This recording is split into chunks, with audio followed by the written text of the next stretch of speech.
Hey everyone, welcome to the RotoGrinders Morning Grind Podcast. I'm your host, Stevietpfl. It's Friday. It's December 2nd. It's 2022. 11 NBA games to talk about here on today's podcast. If you're hanging out with us over there on YouTube, what's up? Hope everyone is having a fantastic Thursday. We got some football. There was one basketball game. I think that's over, right? So yeah, hope everyone's having a great Thursday. Joined today again by my buddy Keith Eys819. Keith, what's happening, my friend? Yeah, not too much. Nice little break from the NBA, just a one gamer on Thursday night. Football game is going about as expected. Buffalo with a pretty decent lead here. So got a couple of teams that look pretty good on Thursday night football. So hopefully I can sweat those to a decent finish here while we're talking about some NBA on a nice big slate here for Friday. The fun thing about showdown slates for NFL, NBA, baseball, anything, maybe not as much baseball as like NBA and NFL, is like you really don't sweat anything. You just see what the results are at the end. Yeah, you could be winning a bunch now, and a couple plays from now, you might be winning nothing. Because like the last play of like these games, especially in football, like we've seen so much get like shifted just because of one play. So it's like can't really sweat. Like I'm in a good position. We'll see how it ends up, but I can't really sweat it because it's just going to frustrate me when something happens, at the end of the game. So Keith, for your sake, hope that doesn't. I hope you crush. And you'll have to let us know how it goes here because we got a big 11-game NBA slate, so I'm sure we'll still be talking basketball by the time the game is over. So what's up, John Brown in YouTube chat? Hope you're having a great day. Let's get into it. 11 basketball games, a lot to talk about. No back-to-backs. I mean, that's one good thing. So let's get into it. We get started here with Washington at Charlotte. 221.5 total here. Washington 3-point favorite. Hachimura and Wright out for Washington. On the Charlotte side, Hayward, Ball, Martin, and DSJ out. I couldn't read my own handwriting. Gosh, don't you love when you do that? Let's start here with the Washington side of things. I'm winning today. I am exhausted. I am very tired. I was telling Keith I had a Snickers before the show because I am like on getting my sixth win for the day. So if I mess up today, I'm sorry ahead of time. Let's start with Washington. What do you like here for the Wizards? Yeah, really good matchup here. Washington is a tough team to play when all three of Porzingis, Beal, and Kuzma are out there. It could be any of them that smash, but Charlotte really struggles on the defensive end still this season. They're an amazing matchup for big men. So Porzingis is the first name that jumps out to me. I played a bunch of him the last time they faced off against Charlotte, and he didn't quite get there. He did okay, but he's up at 8,700. Still think he's my preferred option just because of the matchup. I think Beal and Kuzma both in play. I don't know if I end up overweight on them just being the first game of the night on a big slate. I never like to go heavy on the first game or two. Whatever's in that 7 o'clock window, generally, I like to buy that extra half hour at least if I can. But I will be overweight on Porzingis, and I'll have exposure to Beal and Kuzma just because of the matchup here against Charlotte. I think we could make the case for Kuzma on DraftKings anyway. It's just too expensive at this point. I mean, I could see him going for 45, right? 45 at 8K on an 11-game slate. I don't think that's enough. I could be wrong. I mean, anything can happen, especially in the NBA. But I think Kuzma is just to the point where he's too expensive. Where like Porzingis has that like 60+ point upside. So at 8,700, he could still crush. So I don't hate the Porzingis call. Bradley Beal, with everyone healthy, has just kind of been doing his thing. Like we haven't seen him like fill up the stat sheet for assists. So we're really relying on him to put up like 40 actual points in a game to have a stealing game. So I just don't know if he's the guy to do that. I mean, you mentioned it. Charlotte's not a great defensive team by any means. So I like it in that aspect. And, it is a pace up spot for Washington going into Charlotte. Charlotte plays faster than them. So I want some pieces here. It's just maybe I'm looking at this on the prop side of things more than anything else because they're kind of priced in the right range everywhere. So Charlotte side, I mean, now like DSJ just continues to be out. Hayward is out. We know LaMelo's out. Like, I'm looking at Charlotte going, I don't know what to do. Theo Maledon played 39 minutes in the blowout the other night. I expect him to probably be in like the 30-minute range at 4,400 against Washington. I don't think that's the craziest thing. What are you looking at here for Charlotte? Yeah, Charlotte's tough. With Rozier coming back after missing the last game too, like the prices have adjusted a little bit. Like we got Maledon at 3,600 in the last game when Rozier was out, but then he put up a nice game, so he's up to 4,400. Still think he's in play. He should get some nice run moving back to the bench with Rozier back in there. But he's had a pretty decent role here. You were on him, I believe, on that day. We did the morning grind together. Unfortunately for you, Rozier got rolled out then, and he ended up chalk because that would have been a really nice tournament play, I think. But he did end up chalk on that slate. Like Oubre is priced up at 6,900. I can't see him smashing that price tag. I think Rozier is probably the play if I was going a Charlotte piece, but I don't really feel the need to. Like Washington plays slower. They've been decent on the defensive end this year. I don't have a ton of interest in Charlotte here just because of the pricing. I don't mind some Rozier, and I think Maledon is a value saver. If we don't get a ton of value opening up makes some sense too.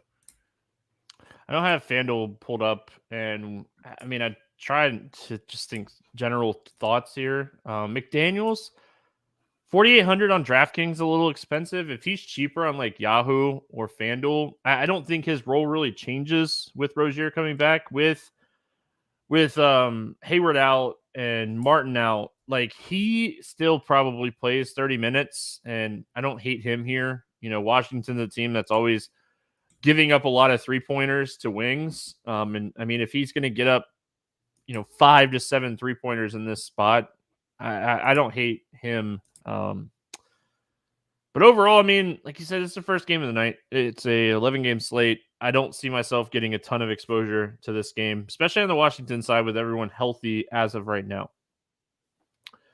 Miami at Boston, 224.5 total here. Boston, 8.5-point favorite. Butler is questionable, so I mean that's an upgrade instead of him just being ruled out, going into a game. Dedmon questionable and Jovic questionable. I want to say Jokic every time. On the Boston side, Gallo and Williams remains out, so I mean this could potentially be like the healthiest Miami has been in a week and a half. If that were the case, I don't know how much I necessarily love Miami. Butler's 86. Bam's 81, Lowry's 7K, Hero's 7,300. If Butler plays, I think I stay away. I don't know. Maybe I take shots on Butler, but it was a knee. I don't know how much he's really going to, play. I think Miami, if everyone's healthy, they're just priced up, and I'm probably going to stay away. Yeah, if Butler plays, it's tough. I do want some Tatum though, because that dude's just been absolutely smashing. And I need back, Miami. Though. What's that? Brown's back. Yeah. He played last game though too, didn't he? And yeah, Tatum still went berserk, went for like 49 points, actual points. Yeah. Tatum's been playing awesome this year. So that's kind of my thinking here. I'm only playing Miami on the other side of Tatum more than likely. Like I really want Butler out to be able to do it. If Butler's in it, it becomes probably a lesser piece of my portfolio. But I don't mind Bam at that price. And Hero, I think, has enough ceiling to pay off 7,300 if it's going well for him. Like I said, prefer Butler out, but those are the two I'm looking at to run back my Tatum exposure. Yeah, I mean Tatum the other night he shot 8 for 12 from 3-point land, and he was 11 for 12 from the free throw line. So I mean, he had a ceiling game.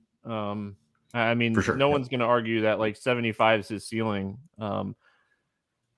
He's 10-9. It's the same matchup. I want to see what ownership looks like around like 6 o'clock tomorrow.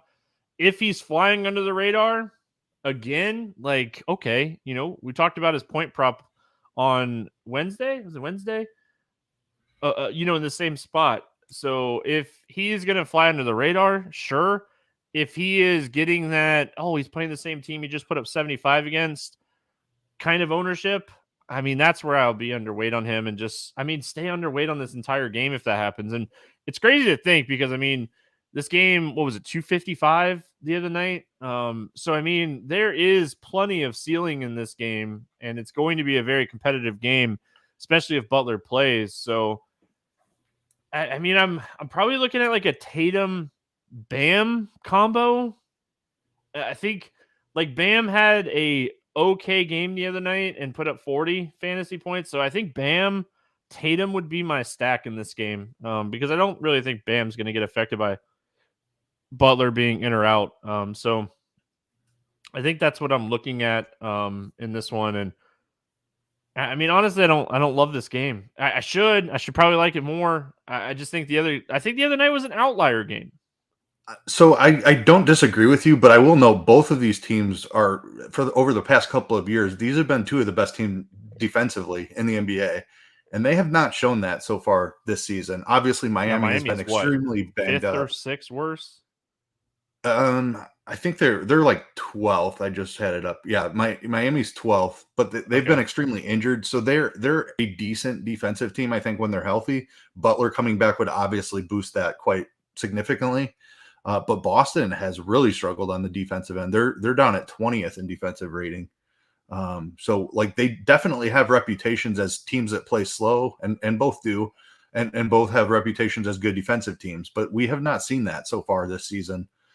So willing to take a little bit of a shot here on this game, especially when I don't want to play anyone else on Boston. It's just primarily Tatum, and accessing ceiling is really what I'm targeting. Agree with you entirely that if he does get ownership, then I'm not near as interested here. Orlando at Cleveland, 214.5 total. Cleveland, a 10-point favorite. Mo Bamba, questionable. Wendell Carter Jr., Harris, Okeke, Suggs out. Cleveland side, Allen remains out. Love is doubtful. Rubio and Windler remain out as well. Start here with the Orlando Magic side of this game. Cole Anthony came back the other night after missing over a month. He played 24 minutes in that game. Markelle Fultz came back the other night against Atlanta and played 17 minutes. It was his first game of the season. It's going to be potentially a crowded, backcourt now with all these guys coming back. Fultz is going to get minutes. Anthony's going to get minutes. Suggs is going to get minutes. Usage-wise, it probably takes away a little bit of usage from Paulo and Franz Wagner. This matchup for me is just screaming, just fade the Orlando side, potentially even look away from the Cleveland side. It's just Orlando is so bad against bigs with Allen out. Evan Mobley could smash in this game if he got the minutes in this game, stay close. But the problem is I hate projecting blowouts, Keith. I just worry about this game staying close. Yeah, I have the same concerns, and it's a really difficult matchup against Cleveland here for Orlando. They're dealing with a couple extra bodies now, more than they've had recently. You could take shots on Fultz and Anthony, I suppose, because they're still fairly cheap. But I'm not sure that the minutes are going to be there for them to find a ceiling. Agree with you that Paulo and Franz are just a little bit pricey now with a couple more bodies in the mix. Bamba is questionable still, I believe. Did you say? Yeah, he's questionable. Yeah. So if Bamba misses, maybe that opens up a little bit more. I feel like I'm fading Orlando here too. But Mobley on the other side, I agree with you, is a great play. So might consider one of the cheap guards, Anthony or Fultz, I think would be the way to run it back. I think it'd be Anthony just because it seems like he's going to get a few extra minutes. I feel like they're going to be very, very careful with Fultz. It was a toe, right? It was something with like his toe or something like that. I can't remember. I'm a Magic fan. I can't remember, but It'll be interesting, this game in general. But we're moving on. We got Denver at Atlanta. 231.5 total. Denver, a 1.5-point favorite. One of the juiciest games on the entire slate. Green is doubtful. Mike Porter Jr. is out. And then on the Atlanta side, Bogdanovich is questionable. Capella is questionable. Collins is out. Holiday's out. And Kaminsky's questionable. Get to the Atlanta injury news here in just a minute. But, I mean, this game screams upside. What are we looking at here for the Nuggets? Yeah, MPJ being out, I think, is helpful for Jokic and him being able to access that ceiling. We've talked about it a couple times already this year. Like he hasn't been hitting a ceiling as much with Murray and MPJ back in the lineup. Remove MPJ and his 20-something% usage. There's more shots available for Jokic. So 11.4 is still extremely pricey.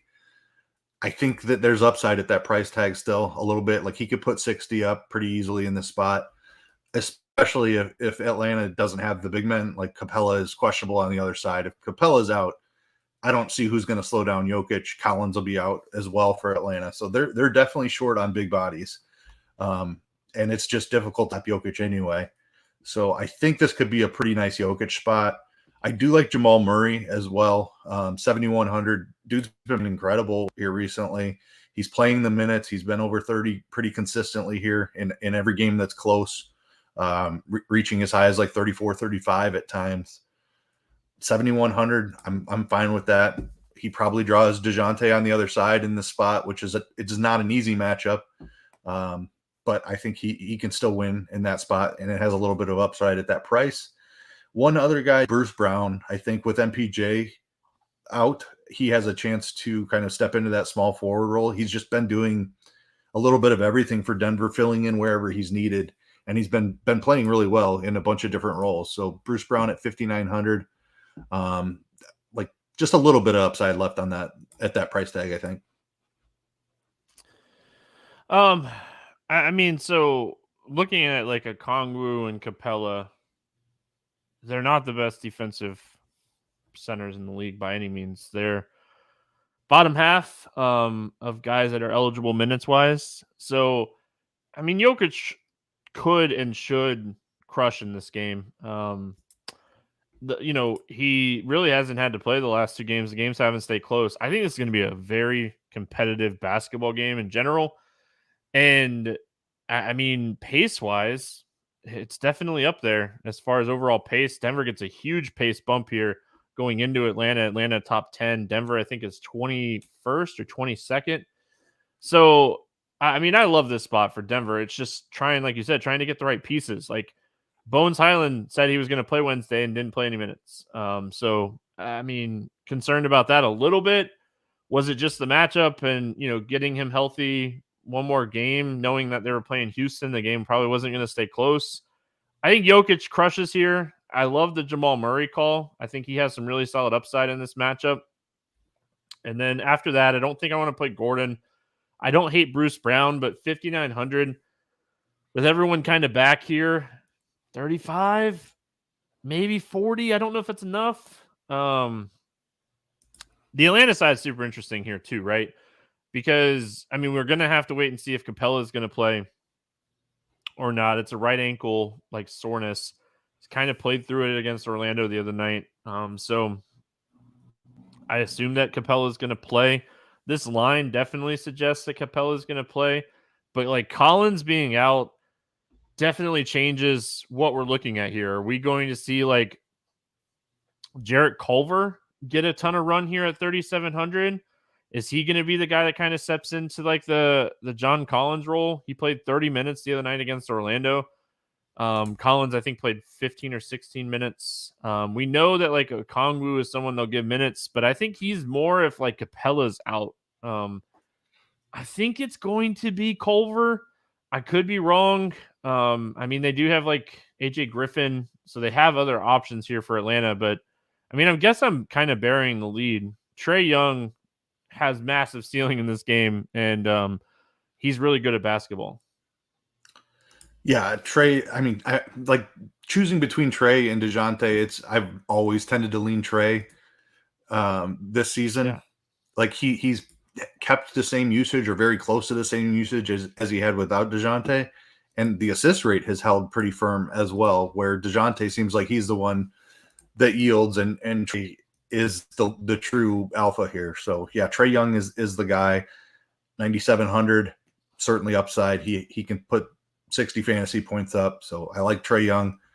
Probably won't have much Murray. It's hard for me to do it when Trae's sitting just 1,000 more. The rest of Atlanta is really interesting with Collins out, and then Collins' direct backup probably would have been Hunter, but he's out as well. So yeah, we're gonna get guys like Culver or AJ Griffin or Jalen Johnson. I think those are the three names that we're looking at here. And Johnson's 3,200, Culver's 3,700, Griffin 4,500. So agree that they won't play Capella and Okongwu on the floor together. We haven't seen that. So we're going to be looking at one of these three to play the four a little bit. I think the starting lineup is ruled out already too. I just want to and Johnson's really banged up with an ankle injury, so he did not play. That's where the minutes kind of came from for Culver the other night. Was Johnson didn't play, Hunter didn't play, Collins got banged up, and Holiday was out. So Culver stepped into 30 minutes and did not disappoint. Active like hustle stats, and that's what I feel like when coaches are looking for, that type of stuff. Yeah, I think you want Johnson out to feel good about Culver. If Johnson is out, he might be the best value on the slate because he will see the minutes. I think like Griffin could start and then Culver comes off the bench still, but Culver ends up playing more minutes. I think that's what they did in the last game. I'll have to double check on that, but this 4 spot for Atlanta is super interesting. They're just down several bodies. Yeah, I mean, AJ Griffin Bogdanovich does have a chance to come back too. He's listed questionable and he hasn't played all season. I would definitely be off of Culver if Bogdanovich plays, for what it's worth. I think like Bogdanovich probably doesn't play like normal minutes, but I think he would play enough minutes where that it would just be one of those things where I don't even want to take a shot, especially like I still think at the end of the day, I still think AJ Griffin's going to get minutes. He started for Hunter last time Hunter was out. So I think the minutes are going to be there for Griffin. So just overall, great game. I mean, you're going to need some value somewhere on this slate to stack this game because, I mean, the stacks of this game are really expensive, but 231.5 total, good pace. I mean, it's not like either one of these teams are great defense. I mean, Atlanta's 9th, I think, in defensive rating, but who's stopping Jokic? And Collins is a good defender. So, I mean, that helps that he's going to be out. The Lakers are visiting the Milwaukee Bucks. 228.5 total here. Bucks 8.5-point favorite. Schroeder questionable. It wasn't injury related. I read something. It was like personal related. Wife, I'm pretty sure, like baby. I think it's something like that, if I remember reading that correctly. And then Lonnie Walker is questionable with a foot injury. On the Milwaukee side, Ibaka and Ingles are out. But the biggest news on the Milwaukee side is Chris Middleton expected to play his first game of the season. It was a wrist injury. Don't know what that would do minutes-wise for him because, I mean, conditioning-wise, I feel like with a wrist, he's probably in pretty good condition. Maybe he sees like 6-minute stints for 24 minutes. Wouldn't shock me. Let's go Lakers side first here. Lonnie Walker would matter, right? Like he's a 30, 35-minute guy. I mean, that's a lot of minutes to kind of fill in. I would assume it'd be Reeves. Is that kind of who you're thinking too? Yeah, I think so.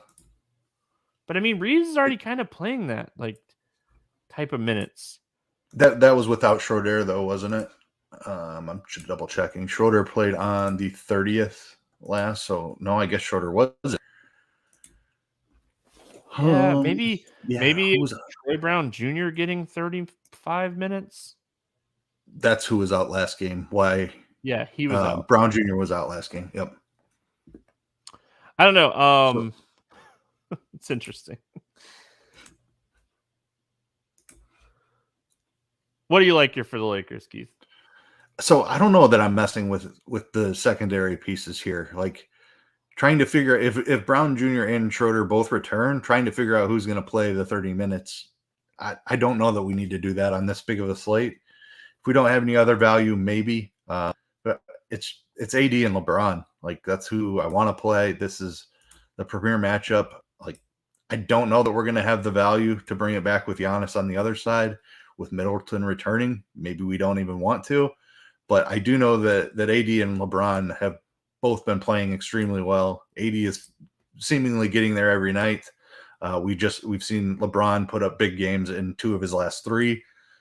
You definitely can't play them together because of their price, but it feels like one of these guys, even with a really tough matchup against Milwaukee, who ranks the best in defensive rating, I believe. Yep. Top defensive team in the league, but still, like these 2 guys can win in any matchup. Should be a fast-paced game. Like the Lakers should be up for this one. I want some exposure to AD and LeBron. Yeah, I mean, I think it's LeBron. I don't have a strong lean. Like if I had to pick one right now, I would probably take LeBron over Anthony Davis. I don't think that's saying much though, because I mean, I think I probably go back and forth. Westbrook 7K. Maybe it's Westbrook that gets extra minutes. Because he's kind of been in that like mid 25 range. I don't know if they want to play him. So like Walker could affect things because if Walker is out, maybe Westbrook, gets 30 minutes, 7K. Don't think I still play him. Go into the Milwaukee side of things. I mean, the last, 4 or 5 times Giannis has played LeBron, he had 82 fantasy points the last time, 44, 58, 65, 49, 61, 59, 58, 63. That's all since 2017 against LeBron. They don't play each other a ton, but the ceiling. I think you look at like most of his games are in the 58 to 65 range against LeBron. He had 182-point game. He had 14 rebounds and 44 points and 8 assists in that game. He shot 85%. It was an insane game. It's so hard for me to pay 12-3 for Giannis on any slate. I don't hate it.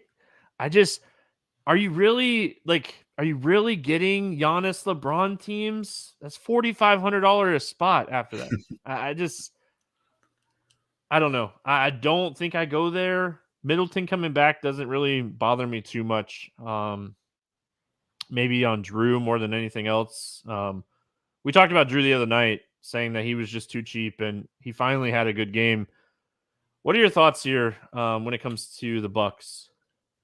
Yeah, kind of similar to you. Like, I want to play some Giannis, but 12-3 is a humongous ass. I imagine he's easier to fit on FanDuel, so that's probably where you get your exposure to Giannis. 12-3 on DraftKings is really tough unless we have just crazy value open. Right now, I don't see that happening with nobody on a back-to-back. I don't know that I'm getting there. Like, Giannis can certainly smash in any matchup, but the Lakers have been solid on defense this season, 7th in defensive rating. Middleton coming back does matter a little bit. Like they're going to try to get him involved and get him in the flow of the team. Like I don't think he plays huge minutes, but like I agree with you. 24 to 26 is kind of what I had in my mind. That's enough to impact Giannis a little bit and perhaps lower the ceiling if like they focus on Middleton getting his shot back in rhythm or something like that. It's a tough spot. Giannis is so expensive.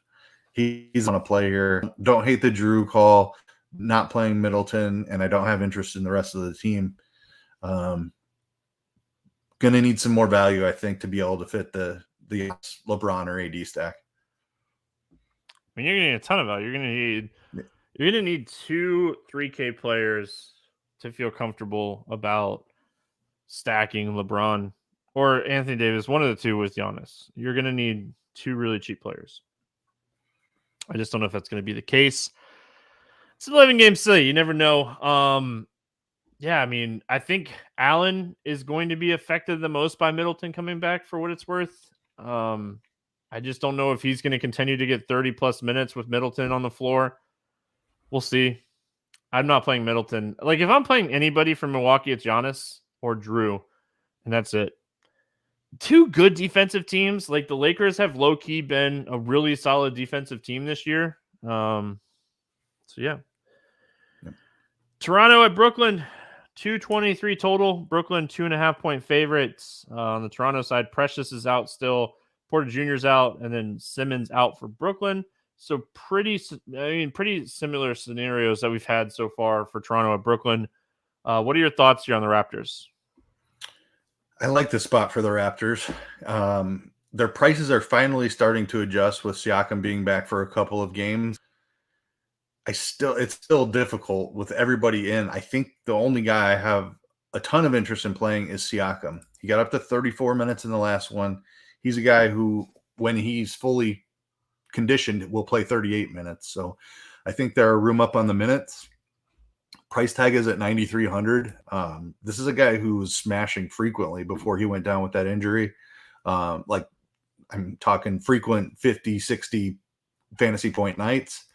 This is a great matchup against Brooklyn. So I want to play some Siakam here and jump on it before he has that true big ceiling game. I think this could be the spot that he breaks back out.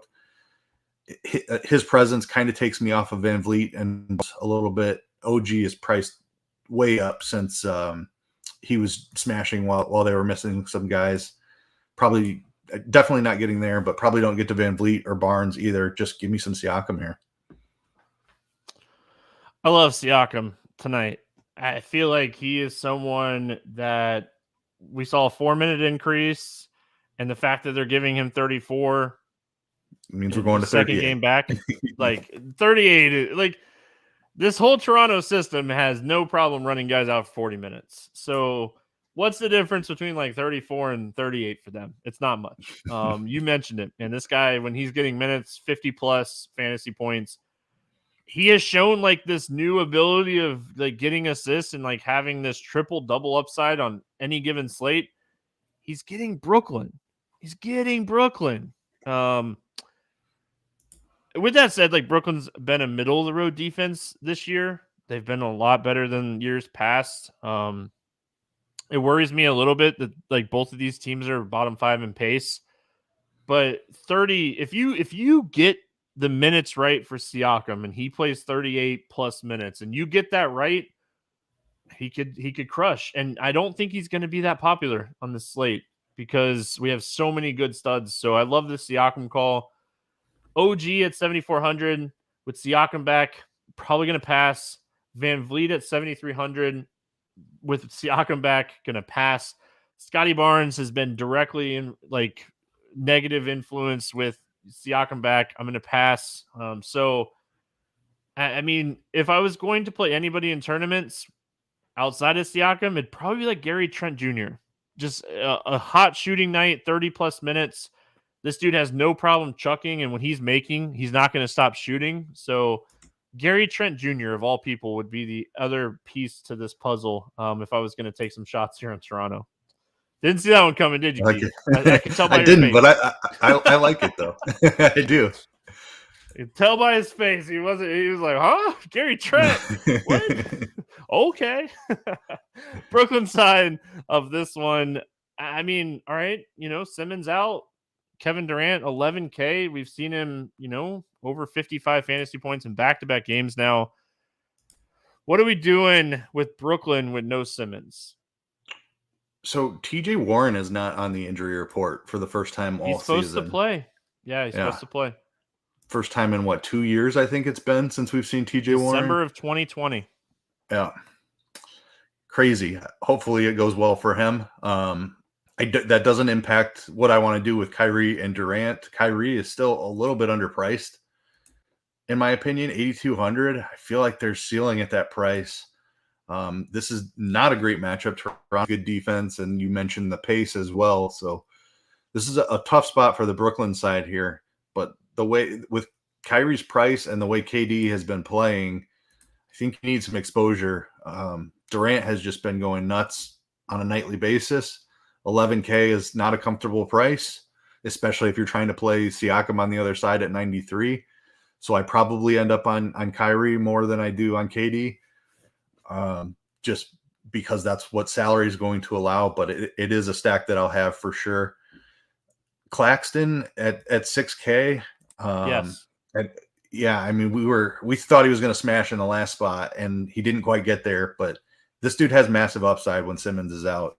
I think you can play some Claxton.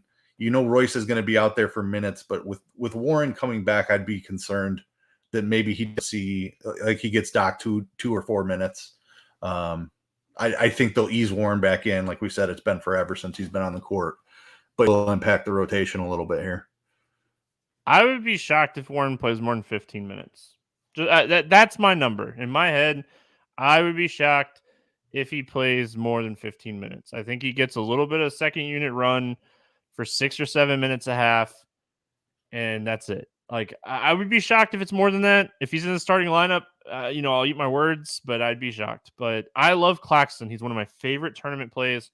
Talked about it the other day against Washington. Talked about it in the expert survey. I talked about it everywhere. He receives a very nice bump in rebounds, points, everything, shot attempts when Simmons is off the floor. He's averaging 44 fantasy points against this team in 2 meetings this year. He has 8 blocks. He scored 14 and 12 and 19 and 11 against this team, and now no Simmons. So they need his size. If he can stay out of foul trouble, that's the biggest thing. If he can stay out of foul trouble in this game, which he's been able to do twice against this team, so knock on wood, he crushes at 6K. I was very, very heavy on him the other day in the props world, going right back to the well. He's one of my favorite rebound point props on the slate. Hopefully it comes into that 21 to 22 range again. I love Claxton today. Love the Siakam-Claxton pairing. I think that is a very rare combo that you'll see today, and I think it has a ton of upside. Outside of Claxton, though, Kyrie he's averaging like 1.1 fantasy points per minute with Simmons off the floor. 45 is just not enough at 8,200 today. There's so many good spots. It's just not enough. Durant's 11,100 or 11,000. If I'm playing one of those two, I would play KD. I would find the money and play KD, but I'm probably not playing either one of them. I would prefer Jokic for $400 more. We're going to talk about Joel Embiid. I would prefer Tatum over Durant for $100 less. I think I'd even prefer Ja Morant over Durant today. So it's just not going to make the cut for me. Also, I say it every podcast, but I'm going to say it again. I don't run 150 teams. Basketball for me is usually 1 to 3. Most nights it's 1. And Durant's just not going to make the cut for me today. Philadelphia at Memphis, 219 total. Memphis a 5.5 point favorite. Harden is out. Maxi's out. Harris is questionable. And then on the Memphis side, Bane, Green, Williams, and LaVare is out. Let's go to the Philadelphia side first.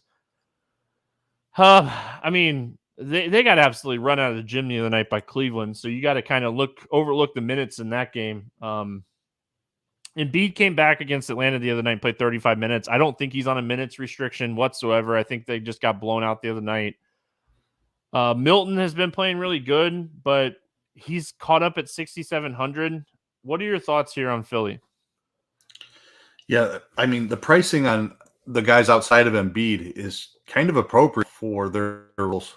It's been over a week, almost 10 days, I think, without Harden and Maxey both.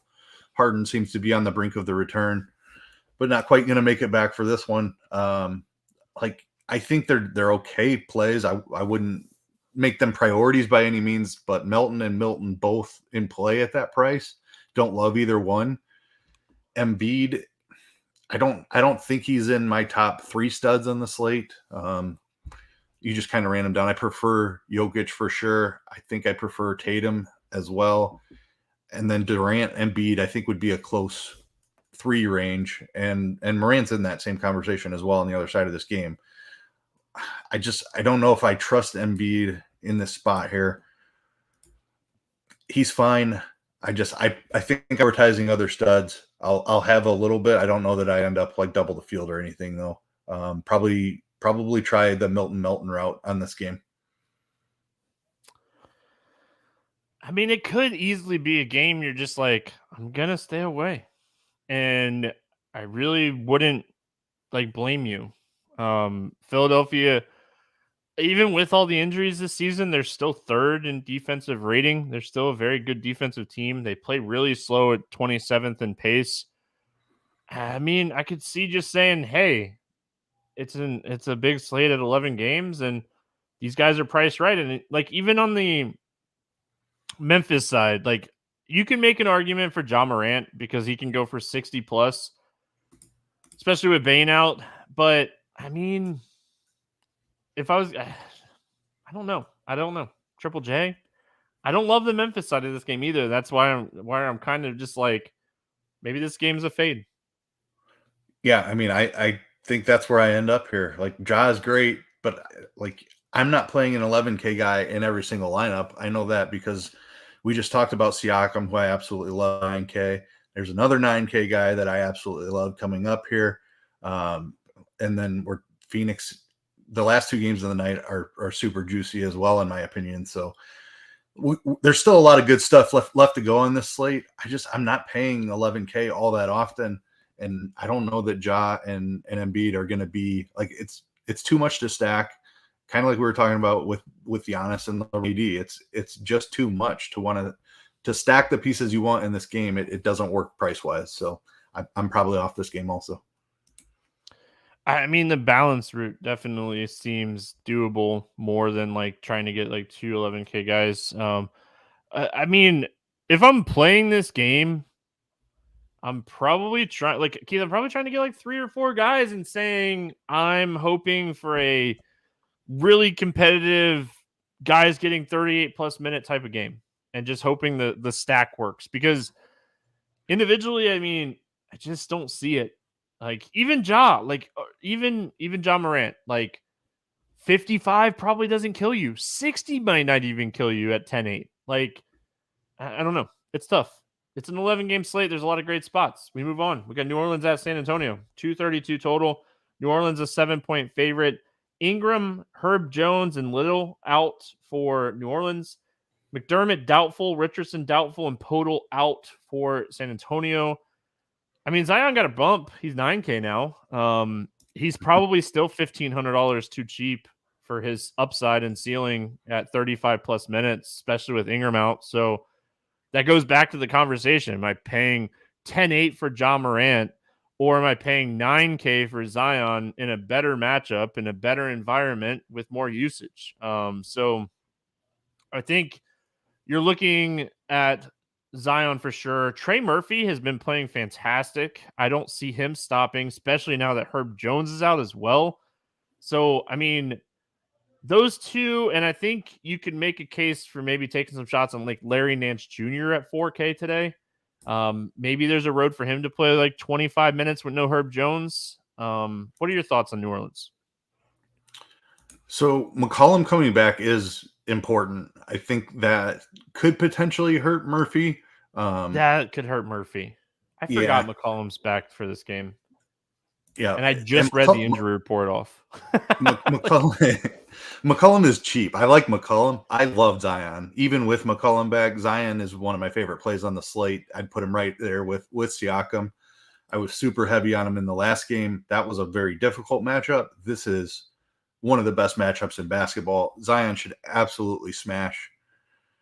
I think McCollum is too cheap also. So I wouldn't hate pairing him here. It's going to hurt Zion's usage a little bit. But this matchup, the pace of this game, there should be enough to go around here. McCollum should be low 8Ks. He's 7,600. I think he's about $500 too cheap. I don't know that he gets his full run of 36 minutes, but 32 wouldn't surprise me, 34. And with the discount, I certainly think McCollum has upside here. I like Trey Murphy. I've been on his points prop without Ingram and McCollum, and I might go back to that again. His points prop has been coming out at 14.5, and he's just smashing it. He's been over 20 in each of the last 3. So if his prop comes out again and it's even lower than 14.5 now because McCollum is expected back, I would jump right on that again. DFS wise at 5,700, I don't know if I can pay that. He's overpriced because of the recent performance, I would say. Probably not going any lower. I think maybe Daniels jumps into the starting rotation for Herb Jones. Like they'd go Alvarado, McCollum. No, probably not. Murphy, Zion, Valanciunas. So probably not Daniels. But Daniels should see pretty decent run here. He's come up a little bit. He's not minimum price anymore, but the dude's been playing a lot. 4,500. McCollum back definitely affects it, but Herb is out now too. So there are still some minutes to go around. Dyson Daniels at 4,500 is like he's so cheap that I think if he gets 28 minutes to run, he has a chance to do really well at that price. Someone asked in chat, Alvarado a better FanDuel play. I keep getting locked out of my FanDuel account, and it's locked out right now, and I'm not going to reset my password and stuff. I'm going to really quickly try to pull it up on just RotoGrinders. Off the top of my head, that makes sense because of his steal upside. He usually gets about 2 or 3 steals a game, so that would make sense in my head. I don't curious what his price was. Okay. Yeah, he was 51 last slate. I don't know. I probably don't play him with McCollum back. I probably don't get to Alvarado. I think I want to target a big in this game. Like I think you could potentially look at McCollum because he was kind of almost ready Wednesday. Like he was off of the I'm just gonna call it the COVID list because I forget what it's called right now. It was a health and safety protocols list or whatever. He was off that Wednesday. They just sat him one more game for conditioning. So I think he comes back and plays his normal 35 minutes, and 7,600 is a good price tag if he were to get hot from the field. But Zion is the guy I want here. And like I said, I mean, I like your Daniels call.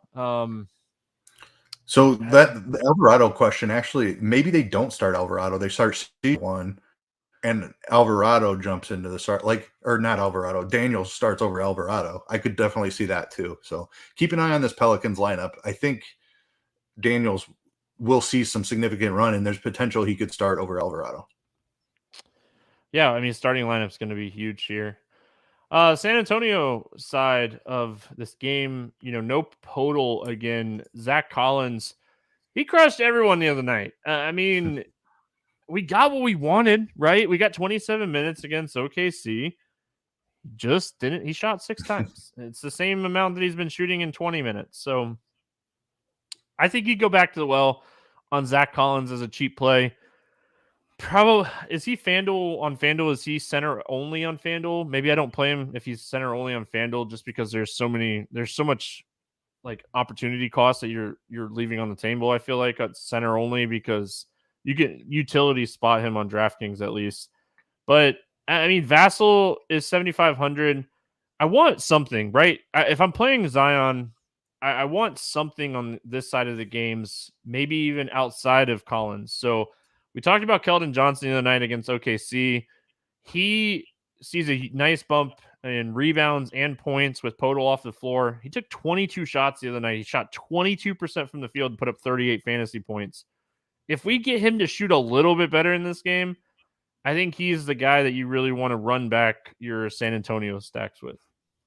I love the Keldon call. I think Vassell has been playing better recently. He is probably a little bit more popular in this spot, but I think Keldon is the better fantasy player even, and he's cheaper. So I like that call a lot.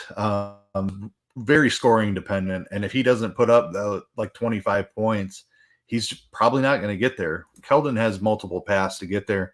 Obviously, you'd like to see him shoot better, but he will grab some rebounds and dish out some assists as well. So I like the Keldon call. Agree with you going right back to Zach Collins. And then depending on value on the slate, if there is none, I think the backup center position is interesting here. It was Gorgie Jang in the last game. Why wouldn't it be Bassey? Like, I don't know if Bassey missed for injury or if he just wasn't in the rotation. I might take some shots on Bassey at 3,500. He's a huge per minute producer. And this is super large field only, obviously, but I don't know if he could get 18 to 20 minutes a run. I think he could pay off a $3,500 price tag. Hopefully, some other value opens up. I'll have to go there, but I do think whoever's playing behind Collins is interesting. Just without looking, Keith, what do you think Keldon Johnson's point prop is in Vegas right now? It's out. I'm just curious what you think it is. 19 and a half. It's 22 and a half. They agree with us 100%. Yeah. All right, we're moving along. We got Indiana at Utah, 239 and a half total. This is the game that everyone's going to open this slate and circle. Unless they are still in that mindset of Utah is a good defensive team that plays slow, because they're not anymore. That's not this Utah team. That is years past. The biggest news on the slate is Halliburton's questionable. We'll see if he plays or not. I think it was a left groin. He left the Sacramento game and never came back. Game was a blowout. Don't know if it was that or that, but Duarte's out. Tice is out. Conley and Gay remain out for Utah. Utah 5-point favorite in this 239.5. If Halliburton doesn't play, let's just start with that. Because if Halliburton plays, I think we're both going to have a ton of interest in Halliburton at 9,600 going against Utah. Massive total. If Halliburton sits, how do you not play Mathurin? Yeah, Mathurin. Yep. How do you not play him? Like, how do you not just say click? Like, on every team. Like, I get the game theory aspect of it, but I mean, it's not TJ McConnell. It's not TJ McConnell. Maybe you play him some. Maybe you play some Andrew Nembhard, but how do you not play Mathurin if Halliburton sits in this game? Yeah, I agree. I think McConnell probably starts. Don't care. Just to run the point a little bit, and Mathurin stays off the bench. But you're absolutely right. Like, the usage that is going to be spread around is going to fall right in the lap of Benedict Mathurin. So I completely agree. He's a smash at 5,600. I have interest in him even if Halliburton plays. Like, he's correctly priced if Halliburton plays. If Halliburton's out, he's the best value on the slate. I completely agree with you. This is also a phenomenal matchup for Miles Turner. Dean has talked about it several times about Utah's struggles in the paint and giving up the most points in the paint. Like, Turner, like 7,300 doesn't feel like a comfortable price to pay for Miles Turner, because he is very prone to foul trouble and he's very prone to just putting up a complete dud. But he also has a 55, 60 point fantasy ceiling. And this is absolutely a spot that he could get there. I don't think he'll be extremely highly owned. I think people, especially if Halliburton out, maybe he picks up some ownership. But I'll have some Turner either way. I think he could smash in this spot. Buddy Hield is fine too, just because of game environment. We know he can get hot shooting threes. But yeah, if Halliburton's in, he's the priority with all three of Turner, Hield, and Mathurin in play for me. Halliburton out, Mathurin the best play on the slate with tons of exposure to Turner and Hield as well. So, I mean, really quick, taking Halliburton and Duarte off the floor, Benedict has a 35% usage rate, but Turner's averaging 1.5 fantasy points per minute. Turner is crushing. 8% usage bump for Mathurin. So, love both of those guys. The other guy that could potentially fly under the radar is Buddy Hield. Huge increase in fantasy point per minute with no Halliburton. Halliburton plays. I still like Turner. I think Turner's a fantastic call. Utah. That's all I got. Listen, I mean, people are just stuck in the mindset of this, Utah's a good defensive team, and they're just not. They're not. Marketing. Going to the other side of this game, Lauri Markkanen, 7,900 is a really fair price tag. Goes back to the conversation of maybe we don't need anybody over 10K. I mean, yeah, there's some fantastic plays over 10K today, but Clarkson's 71, Markkanen 79. This is the best game on the slate as far as pace, defense, matchup. I mean, Sexton's 55. They don't want to price him up, even though he keeps going 7X every night. So, I mean, the Utah Jazz has a lot to like in this matchup. Yeah, absolutely. Indy's really struggles on the defensive end. They're going to push it on the offensive end, especially if Halliburton is in there. I love marketing in this spot. He's too cheap. Like, they just won't price him up. He shows 40-point ceiling almost every night. 7,900 is too cheap. I like the Sexton call as well. He's been seeing more minutes here recently, at least 30 in his last 3. As high 6, so love that call. Especially anytime Conley is out, I'll be looking to play him. Beasley, I think, depending on value on the slate, he's a guy who can get hot from the 3-point line and put 25 points in the bucket. I don't hate that as a value play if we're lacking for it on this slate, just because I love this game environment. A massive total here. Olenek is never someone I love to play. He's still cheap enough. He's absolutely in play. I'd probably just match the field on him. Clarkson feels a little pricey. I'd rather save the money and go down to Sexton, but he's certainly in play. He's shown off some ceiling as well. 7,100 just feels a bit pricey. I'd probably play Sexton a lot more than I play Clarkson. The cheap big guys in this game in general, Jalen Smith, he left the game the other night with like a face injury, but he should be back to like the 25-minute role. We talked about how bad Utah is against bigs. Vanderbilt, like, these are 2 tournament guys that have 7 to 8x like upside that you can take some tournament shots on. So don't hate either one of those guys. Moving on, Houston at Phoenix, 229 total. Phoenix 11.5-point favorites. Same guys. Tate's out, Cam Johnson's out, CP3's out. Crowder remains without being with the team. Haven't read into that. I don't know what's going on. Maybe did he retire? And I don't know. Houston side of this game, I mean, this is a tough one. If this game stays close, I could see Jalen Green, Kevin Porter Jr., or Sengun like have decent games. Like, I mean, one of those guys is going to have a decent game if the game's going to stay close. What are your thoughts here on Houston? Yeah, exactly that. I want to play some Phoenix because Houston's one of the best matchups in basketball.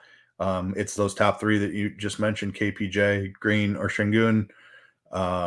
They're all priced about appropriate if they just put up their medium fantasy points, but they all have big ceiling as well. As far as pick which one of the 3, I'd probably go Şengün just for the matchup. He has the most volatile minutes also, so it's kind of hardest for him to hit. If he's playing well, though, I could see him getting his 30 minutes of run, and he would absolutely smash that price tag. I don't love that he's center, where we usually have a ton of great plays. So I don't know how much I get. I think I have a slight preference to him, but KPJ, Jalen Green, both fine as well. I'll have exposure to all 3 because I think the Phoenix side of this looks pretty good. So, I mean, Booker or Ayton running it back with Sengun, Green, or Porter, I think is how I would approach this game. Yep. Booker, if Booker has a good game, like he's just been insane here recently, shooting the ball just lights out, and it's Houston. So it's not like the matchup gets worse here by any means. I mean, they're one of the worst. I think they're 3rd worst in the NBA in defensive rating. So, I mean, this is a great spot for Booker. It's just, who am I running it back with? And like, if you're playing a bunch of teams, I think you could potentially look at like a Booker Ayton combo and run it back with like one of those Houston guys, because Ayton's been playing really good too. And it's kind of quiet, over 50 fantasy points in 3 of the last 4 games. His shot attempts are way up. His rebounding is through the roof right now. I've been playing him a lot on Prize Picks and Sleeper, and I'm not going to stop because they just haven't adjusted, and I haven't looked today. But they haven't adjusted to like Ayton's like production recently. Nick's Claxton, by the way, 21.5 rebounds and points. Over. Talk to me here. What do you like for the Phoenix side of this game? Yeah, Booker has been insane recently. 95 actual points in his last 2 games. Like, dude has just been on fire from everywhere. Playing really well. It's the rebounds, like you mentioned. He's had at least 12 boards in like 5 straight games, which he was not rebounding well to season. So that's to see. Price hasn't quite adjusted to this new level of production. I think both of them are absolute smash plays. Yeah, I mean, those are the two I want. Campaign is still cheap. I don't hate that just because of this game environment against Houston. This is a fantastic matchup for him. He's really cheap. He's also struggled a bunch here recently. But this is a spot I could see him getting right. And then Bridges is another guy who's probably scoring dependent and struggles to find his 3-point shot at times. But when it's on, he could pay off that price tag as well. But yeah, Booker and Ayton, the priorities for sure. Bridges and Payne, secondary pieces if you want to go deeper. Finish it out with Chicago at Golden State, 234.5. Man, coming down the stretch here, these 9 o'clock games, you hope you have players left. Yeah, for sure. Golden State is 7-point favorite. Ball and Iggy. I mean, these two teams are very healthy coming into this game. DeRozan's 8,300. We've talked about a lot of guys kind of being underpriced. DeRozan's going to shoot 25 times in this game, if not more. I think he's a great play. I think he's going to fly under the radar. I think that this is a great spot to look at him on the points prop side of thing as well. Am I overthinking this, or is DeRozan like really solid here and we're looking at 35 plus actual points? I don't think you're overthinking it at all. I agree with that. Levine has struggled a little bit this season. Like, he hasn't been the same guy as he was last year when it was tough to play DeRozan and Levine when they were both healthy. But this season, it seems DeRozan is clearly ahead. He's playing better than Levine. So I'm with you on that one. I think Vooch is in play too. Good matchup here. Golden State just hasn't been the same defensive team all season long. They play really fast. So this is like, I don't love targeting Chicago generally, but this is a good for them. Last game of the night, I think it makes some sense to hold some exposure. Agreed, DeRozan would be the play here for Chicago. Mix in Vooch a little bit as well. And Levine's fine too. He just hasn't been getting it done as often. But he's theoretically cheap enough where he could find 50 fantasy points at 7,200 and pay it off. But I'll be less exposure to Levine than to DeRozan and Vooch. Yeah, I mean, I probably don't play Levine for what it's worth. $7,200 price tag. Like, if you think that if you think he can shoot a solid game, I mean, this is a really fair price tag for him. I just like DeRozan more. I keep saying this about Vooch. He's just consistent right now.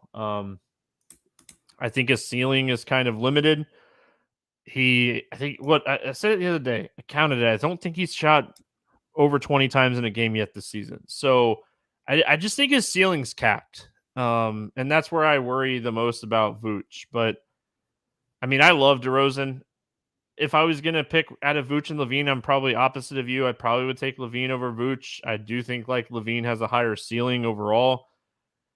I don't think this is the slate for Patrick Williams or AU or any of these other guys. I really think you're playing one of the three studs or two of the studs. Goran Dragic is going to be in the mix for some minutes as well. Like, even if it's 15, it's taking enough away where, you know, AU or Colby White are not getting like it. Just play one of the three guys if you're playing one of the Chicago guys. And then on the Golden State side, I mean, Steph has been just phenomenal this season. He's chucking, and that's what you want to see out of him. Clay as well. What are your thoughts here on Golden State? Yeah, Steph would be the play. Again, he's in that almost 11K range. That's going to be hard to get to on this slate, I think. So I will look at other cheaper pieces. Clay, I think, would be my play here. You need it. You need the 3-point shot to be falling for him to pay that off. He's been inconsistent this season, but at 6K, he hits 4 or 5 threes. You'd be in business. Wiggins, I don't mind. Draymond, I don't mind, but neither of them really feel like they have the ceiling. So like I wouldn't kick them out of the lineup, especially if I had a Chicago piece in it. But don't love them. Curry and Thompson would be the two targets, I think. I'm just not sure how much I can get to Curry. That's the problem today, right? Like, just we're on the last game of the slate, and we've gotten through it, and my brain keeps telling me like I don't need to play anybody over 10K, and like it's really weird on an 11 game slate, but I mean Trae Young 9,700, Siakam 93, if Halliburton plays 96, Zion 9K, Porzingis 8,700, Bradley Beal 8,400, DeRozan 8,300. Like, my brain just keeps telling me like 3 or 4 of these 8, 9K guys instead of 1 or 2 10K guys. And I think that's how I'm going to build my team today. I mean, that's where I'm looking at. I'm with you there. I mean, I didn't necessarily have that feeling coming into this slate, but after talking through it, there's almost no 3K value. Maybe some opens up and it makes it easier to play the 10K range. But as of right now, the 8, 9K range has a ton of upside, and it's much easier to access with not as much value on the slate. All right. Play the morning grind game, and then we are going to get out of here. Favorite play under 5,000 on DraftKings to go 7X. Who do you got? I don't even think I mentioned him when we were talking about this game. The matchup against Orlando, I love. LeVert at 4,700 with no Jared Allen and possibly more than likely no Kevin Love again. He smashed in his last game. He has a fantastic matchup against Orlando. 4,700 is too. LeVert can get 30 minutes again. I like that call. I don't know if we brought him up.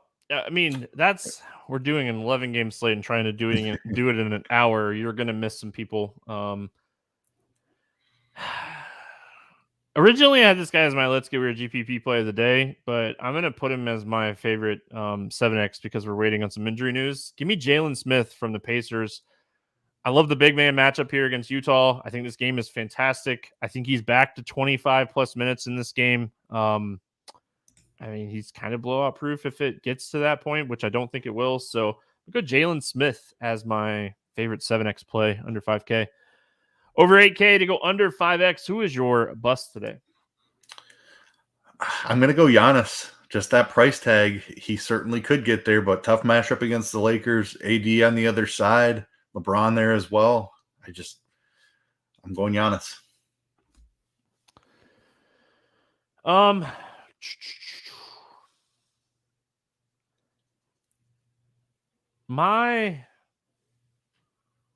My first thought is Anthony Davis. I'm going to stick with it. My gut tells me Anthony Davis. So I'm going to say Anthony Davis is the bust today. Favorite 6X play? Any price range, any ownership, anything. Who do you have as a 6X play today? I love Zion Williamson. I was way overweight last slate that he was on. He absolutely smashed. He's in a better matchup today. 9K, not enough for Zion. Love it. We talked about him. I'm with you. Love this spot. I think he's going to crush. I'm going to go to that Phoenix game. DeAndre Ayton, 7,900. It's my favorite 6X play. If this game stays remotely close, Ayton's going for 50 plus. Maybe even if it doesn't. I think we're going to see a big game today from DeAndre Ayton. So I like him a lot today. Let's get weird GPP play of the day. Who is your let's get weird GPP play of the day? This one might be too weird, but there are some center minutes available for the Spurs. Collins struggled in 27 minutes in their last game. I think they might go back to Charles Bassey here at 3,500. Jang is there as well, so it's possible he's just out of the rotation. Hurdle out. I'm interested in targeting that situation. I think Collins is fairly popular right now as value sits. I think Bassey is a decent swerve off of him if he can see some minutes here. I like it. I have no issues with that whatsoever. My let's get weird GPP play today is going to be DeMar DeRozan. Don't see DeRozan getting a ton of ownership here at 8,300 on an 11 game slate. He's very very, very point heavy. Like, you're going to need him to get 30 to 35 points today, and I think this is a great matchup for him to do it. I think this game is going to be very competitive, and he's your hammer. I mean, including that entire Indiana game. I mean, the late games. Don't check your scores before 9:00 Eastern. Like, it doesn't matter. So I don't ever tend to do this, but I might even like throw some lineups at that like 3-game 9:00 slate, just because I think those 3 games are fun. And why not? Because it'd be Friday and we're not doing anything. Let's be honest. Any any bets, player props, anything that you like, over unders against spread, any bets standing out to you night before? So that Miami Boston game, total sitting at 224.5. We just saw this game go nuts. I think both of these teams are overrated defensively at this point. Like, they haven't been playing defense to what their reputation says. So I like the over in that game again. All right. I'm actually going to do a player prop for my favorite bet today. I'm going back to the well on Nick Claxton. I'm going to write this up on Scores and Odds. So if you're hanging out on the podcast, you get first joy at it. Over 21.5 points and rebounds. Way too low. I know he had a bad game the other night. I don't even know if he necessarily had a bad game. He just didn't have an above average game. So I'm going back to the well on Claxton. I love this spot for him. And yeah, I mean, I'm going to take advantage of it in fantasy prop sites. I've already put up like 2 or 3 of them. For like, I jumped on this one already. Like, I'm in it. I'm going. He shot 6 times the other night. Whatever. We're gonna do better, and Claxton's gonna do better. This is an amazing matchup. They're gonna need his size. Give me Claxton. Our sleeper game, I forgot to ask Keith before, so I'm just going to give out a 3-4 today. You can do this classic and try to get 3x for 3 correct, or you can go all in like I'm going to do for 6x.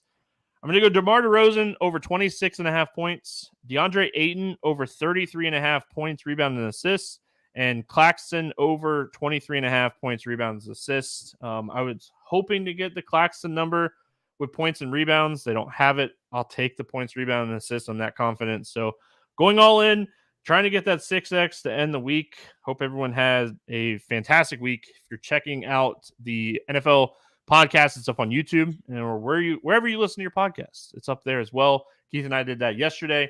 Hope everyone has a fantastic weekend. We'll be back Monday talking some more hoops. Good luck, everyone. We'll see you then.